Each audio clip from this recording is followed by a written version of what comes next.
Hello students, today we are going to start part 7 of the chapter 13 Organisms and Populations of class 12 Biology. In this chapter we discuss about population interaction, population के बीच क्या interactions है, दो different species के बीच क्या interaction है और same species के बीच भी इंटरेक्शन क्या है, इंटर स्पेसिफिक इंटरेक्शन और इंट्रा स्पेसिफिक इंटरेक्शन होता है। तो अगर दो डिफरेंट स्पीसीज के बीच इंटरेक्शन हो उसे बोलेंगे इंटर स्पेसिफिक इंटरेक्शन और सेम स्पीसीज के बीच इंटरेक्शन हो तो इंट्रा स्पेसिफिक इंटरेक्शन कहेंगे। इंटरेक्शन को यहाँ पे सिंबॉलिक रिप्रेजेंट किया गया है कि अगर कोई किसी इंटरेक्शन में अगर कोई ऑर्गेनिज्म बेनिफिशियल है या उसको पॉजिटिव इफेक्ट मिल रहा है तो उसको हम प्लस से रिप्रेजेंट करते हैं। किसी इंटरेक्शन में अगर हार्मफुल या डिट्रीमेंटल या नेगेटिव इफेक्ट आ रहा है तो उसे हम माइनस से रिप्रेजेंट करते हैं। अगर किसी इंडिविजुअल को न तो लॉस होता है और न कोई वह गेन करता है तो उस इंटरेक्शन को हम बोलते हैं neutral interaction, no effect on the species and it is indicate by zero. इसे हम जीरो से इंडिकेट करते हैं। बेटा इसमें दो तरह के स्पीसीज हैं, स्पीसीज ए, स्पीसीज बी और इसमें है नेम ऑफ इंटरेक्शन। तो स्पीसीज ए और बी दो स्पीसीज के बीच इंटरेक्शन हो रहा है तो वह इंटरेक्शन किस तरह का है इसको रिप्रेजेंट किया गया है। जैसे मान लीजिए अगर कोई स्पीसीज ए है कोई स्पीसीज बी है, दोनों को फायदा हो रहा है, दोनों बेनिफिशियल हैं तो इसको हम बोलेंगे म्यूचुअलिज्म। अगर दोनों को लॉस हो रहा है तो कंपटीशन। अगर अगर दो स्पीसीज हैं उसमें एक बेनिफिट हो रही है एक लॉस हो रही है तो प्रीडेशन से वही कंडीशन होता है पैरासिटिज्म में। अगर कोई स्पीसीज बेनिफिशियल है और दूसरा स्पीसीज जो है जो इंटरेक्शन में है उसको न तो बेनिफिट है और न कोई लॉस है, इसे हम जीरो से रिप्रेजेंट करते हैं, इसे बोलते हैं कमेंसलिज्म। अगर एक स्पीसीज को लॉस है और एक को न तो बेनिफिट है न लॉस है उसे बोलते हैं एमेंसलिज्म। तो इस चार्ट से हमने आपको बताने का प्रयास किया कि अगर दो स्पीसीज हैं उनके बीच किस तरह का इंटरेक्शन होगा, अगर कौन स्पीसीज लॉस कर रहा है कौन गेन कर रहा है, उसके बेस पे जो रिलेशनशिप हैं वो किस तरीके से इनके बॉडी में होते हैं। आगे देख लीजिए, इसमें पहला हम बात करेंगे प्रीडेशन के बारे में। प्रीडेशन क्या है? प्रीडेशन में एक होता है प्रीडेटर। क्या होता है? प्रीडेटर। और एक होता है प्रे। दोनों अलग अलग हैं। प्रीडेटर हमेशा शिकार करता है और प्रे हमेशा शिकार होता है। प्रीडेटर प्रे को फूड के लिए इकट्ठा कर देता है। किसी इकोसिस्टम में अगर नंबर ऑफ प्रीडेटर्स बढ़ते जाएंगे तो वहाँ जो प्रे है उनकी संख्या घटती जाएगी। एक तरह से हम कह सकते हैं कि जो प्रीडेटर होते हैं वो हार्मफुल प्रे को खा जाते हैं, जिसकी वजह से यहाँ पे बायोलॉजिकल कंट्रोल होता है। क्या होता है? बायोलॉजिकल कंट्रोल होता है। कभी कभी ऐसा होता है कि नंबर ऑफ प्रीडेटर अगर बहुत ज़्यादा बढ़ जाएंगे तो जो प्रे होंगे उनकी संख्या एकदम घट जाएगी और इसमें ऐसा आएगा कि जो प्रे होंगे बिल्कुल खत्म हो जाएंगे। जब प्रे खत्म हो जाएंगे तो लैकिंग ऑफ फूड जो प्रीडेटर हैं वो भी क्या हो जाएंगे? खत्म हो जाएंगे इन्वायरमेंट से। इसमें देखेंगे आप कि जैसे मान लीजिए कि अगर टाइगर है तो टाइगर एक प्रीडेटर है जो एक डियर को इकट्ठा करता है, डियर को खा जाता है। तो यहाँ पे टाइगर प्रीडेटर है और डियर क्या है? प्रे है। ऐसे ही अगर स्पैरो की बात करें, स्पैरो एक प्रीडेटर है और स्पैरो जो है फ्रूट को और सीड को खा रहा है तो फ्रूट और सीड क्या है? उसके प्रे कहलाते हैं। अब इसमें कुछ दिया हुआ है कि the prey defence mechanism. Prey defence mechanism क्या है? प्रे डिफेंस मैकेनिज्म ये डिफेंस मैकेनिज्म क्या है? तो इसका मतलब है कि to avoid being detected easily by predator, आसानी से प्रेडेटर ने पहचान न पाए, some species of insect and frogs are cryptically coloured, ये बिल्कुल उसी कलर के हो जाते हैं जिस कलर के जो है वहाँ का क्या होता है, आउट इन्वायरमेंट होता है, इस तरह का उनका बैकग्राउंड होता है। इसे हम कैमोफ्लेज कहते हैं। Camouflage CAMOUFLAGED।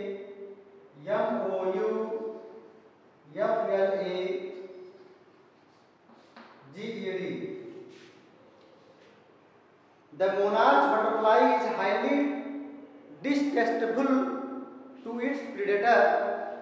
जो मोनार्च बटरफ्लाई है वह बर्ड्स के लिए बहुत ही डिस्टेस्टफुल, अच्छे स्वाद इनको नहीं मिलता खाने पर, because of special chemical present on its body which is acquired by the butterfly by feeding on a poisonous weeds in its caterpillar stage. ये जो बटरफ्लाई है यह कैटरपिलर स्टेज में ऐसे इंसेक्ट को फीड कर लेती है जिसकी वजह से इनके बॉडी पे क्या होता है, पॉइजनस केमिकल आ जाते हैं, इसके बॉडी पे जो है स्पेशल केमिकल आ जाते हैं, जिसकी वजह से जिनका जो टेस्ट होगा वो कैसा होगा, डिसटेस्टफुल हो जाएगा। सम प्लांट्स है थॉर्न और स्पाइन्स फॉर डिफेंस मैकेनिज्म। किसी किसी प्लांट्स के पास थॉर्न होते हैं या स्पाइन्स होते हैं जो डिफेंस मैकेनिज्म में काम करते हैं, जिससे कोई जो जिससे कोई जो है ग्रेजिंग एनिमल्स है चरने से डरता है, अर्थात ये अपने बॉडी को उस थॉर्न के माध्यम से प्रोटेक्ट करते हैं। इस तरीके से हम सेकंड इसके बाद पढ़ेंगे कंपटीशन। कंपटीशन क्या होता है? कंपटीशन में देख लीजिए, यह भी एक तरह का इंटर स्पेसिफिक क्या है, कंपटीशन है। कुछ स्पीसीज में इंट्रा स्पेसिफिक होता है। The competition occur due to limited resource between closely related species. Some totally unrelated species could also compete for same source in some shallow, example है in some shallow South American lake visiting flamingos and resident fishes compete for their common food zooplankton। कह रहा है कि किसी water body में अगर दो same species के बीच में अगर कंपटीशन है और उनका जो फूड है वो एक ही है, तो दोनों जो स्पीसीज होंगे वह सेम उसी फूड के लिए करेंगे, आपस में स्ट्रगल करेंगे। जूप्लैंक्टन दोनों का कॉमन फूड है, इसलिए जूप्लैंक्टन के लिए दोनों क्या करेंगे, स्ट्रगल करेंगे। इसमें देखिए गैलापैगोस आइलैंड में एल्बिंगटन टॉर्टोइस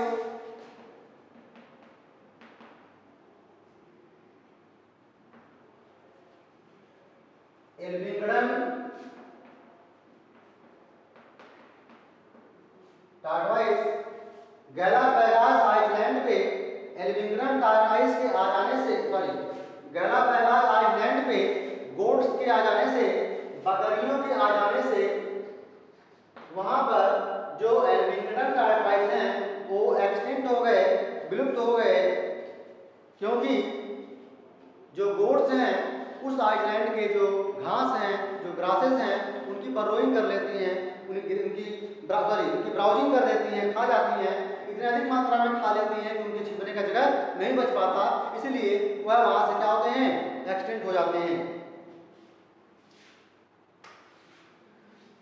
तो आप देख सकते हैं इसमें कि कंपटीशन में क्या हुआ, कंपटीशन में दोनों का लाभ हो सकता है, कंपटीशन में दोनों का लाभ हो सकता है। अगर सेम सोर्स है, दोनों का सेम सोर्स है फूड का, तो दोनों क्या हो जाएंगे, लाभ हो जाएंगे वहां से। जैसे मान लीजिए आप इसी में देख लीजिए कि कंपटीशन हो रहा है फूड के लिए, तो अगर फूड कम हो जाएगा दोनों मर जाएंगे, दोनों स्पीसीज मर जाएंगे, चाहे वो सेम स्पीसीज के हों चाहे वो डिफरेंट स्पीसीज के हों। अगर उनका जो फूड रिसोर्स है वो केवल कॉमन फूड रिसोर्स जूप्लैंक्टन है, अगर जूप्लैंक्टन कम हो गए, एक समय ऐसा है कम हो गए तो दोनों मर जाएंगे with lack of food, due to lack of food.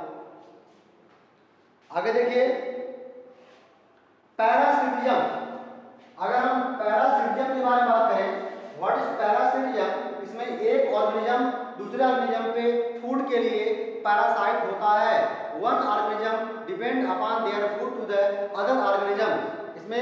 होगा। तो एक होस्ट होगा और एक पैरासाइट होगा।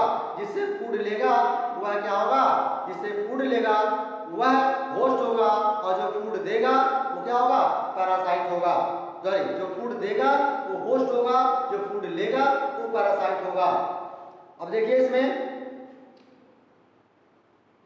पैरासाइट के लिए कौन कौन से एडाप्टेशंस हैं। पैरासाइट में देख सकते हैं आप कि एक को बेनिफिट मिल रहा है, दूसरे को लॉस हो रहा है ना। द पैरासाइट है evolve to be host specific in such a manner that both host and parasite tend to co-evolve. The parasite has evolved to be host specific in such a manner both host and parasite tend to co-evolve. इसका मतलब हो गया कि जो parasite होता है वह कैसा होता है, होस्ट स्पेसिफिक होता है। वह केवल उसी होस्ट पे जाकर के अपने इन्फेक्शन को देता है। जैसे मान लीजिए कि अगर टीनिया सोलियम है तो टीनिया सोलियम के दो होस्ट हैं स्पेसिफिक होस्ट, एक मैन है और एक पिग है। तो मैन और पिग के बॉडी से वह फूड को डेराइव करेगी, है ना। ऐसे ही बात करें एस्कैरिस का तो उसका होस्ट ह्यूमन है। तो आप देख सकते हैं कि पार्टिकुलर पैथोजन, पार्टिकुलर पैरासाइट्स का पार्टिकुलर क्या होता है, होस्ट होता है। वह दोनों आपस में एक साथ इवॉल्व होते हैं। Loss of unnecessary sense organs, presence of adhesive organs और सकर। जितने भी पैरासाइट्स हैं उनका क्या एडाप्टेशन है, वो अननेसेसरी सेंस ऑर्गन को लॉस कर देंगे और उनके पास सकर होगा, चूसकांग होगा, जिसके माध्यम से वो ब्लड को क्या करेंगे, सक करेंगे, लेंगे। And the parasite have loss of digestive system. अब वायरस की बात कर लो, ये भी एक पैरासाइट है जिसके पास कोई मेटाबॉलिक सिस्टम होता ही नहीं है ना। ऐसे ही हाई रिप्रोडक्टिव कैपेसिटी होती है। जैसे ही ये लिविंग बॉडी के अंदर आते हैं तो उनका जो मल्टीप्लिकेशन रेट होता है काफी क्या होता है बेटा, बढ़ जाता है। जो पैरासाइट होते हैं बेटा दो तरह के होते हैं, endo parasite and ecto parasite. ऐसे पैरासाइट्स जो बॉडी के अंदर होते हैं और अंदर ही फूड डिराइव करते हैं उसे बोलते हैं endo parasite. And those organism who survive on the upper surface of the body and derive their food from the upper surface of body known as ectoparasite. अगर हम इंडो के बारे में बात कर लें, टेपवर्म, लिवर फ्लूक, प्लाज्मोडियम, ये endo parasites हैं। और एक्टो में बात करें तो lice on human, ticks on dogs and copepods, cuscuta, ये सभी क्या हैं, एक्टो पैरासाइट्स कहलाते हैं। आप देखेंगे कि the phenomenon in which one organism parasite lay its egg in the nest of another organism। अगर हम बात करें हिप्पोकैम्पस का तो हिप्पोकैम्पस में जो फीमेल होती है वह अपने अंडे को मेल के ब्रूड पाउच में डाल देती है। तो वहाँ पे क्या हो गया, एक पैरासिटिज्म हो गया, उसको हम ब्रूड पैरासिटिज्म कहेंगे। क्या बोलेंगे, ब्रूड पैरासिटिज्म, ब्रूड पैरासिटिज्म अंडे की थैली। इसका मतलब हो गया कि जो फीमेल हिप्पोकैम्पस है वह अपने एग को क्या करती है बेटा, जो फीमेल हिप्पोकैम्पस है वह अपने एग को मेल के ब्राउड पाउच में डाल देती है। इसको बोलते हैं ब्रूड पैरासिटिज्म कहते हैं। तो आप देख सकते हैं कि आपने पढ़ा कि पॉपुलेशन इंटरेक्शन में कुछ मैंने बताया आपको, कॉम्पिटिशन क्या है, प्रीडेशन क्या है और पैरासिटिज्म क्या है। इस लेक्चर में आपको मैंने बताया कि कौन स्पीशीज लॉस हो रहा है तो किससे रिप्रेजेंट करेंगे, और बेनिफिट में है तो किससे रिप्रेजेंट करेंगे, न लॉस है न गेन है तो किससे रिप्रेजेंट करेंगे। और आपने देख लिया कि सिंबॉलिक रिप्रेजेंटेशन से स्पीशीज ए और स्पीशीज बी में क्या है बेनिफिट है और क्या लॉस है और उससे कौन सा इंटरेक्शन बन रहा है। इसलिए इस लेक्चर में केवल आपको इतना ही बताएंगे। That's all for today. Next हम बात करेंगे आगे लेक्चर में mutualism, commensalism and amensalism. Okay, thank you.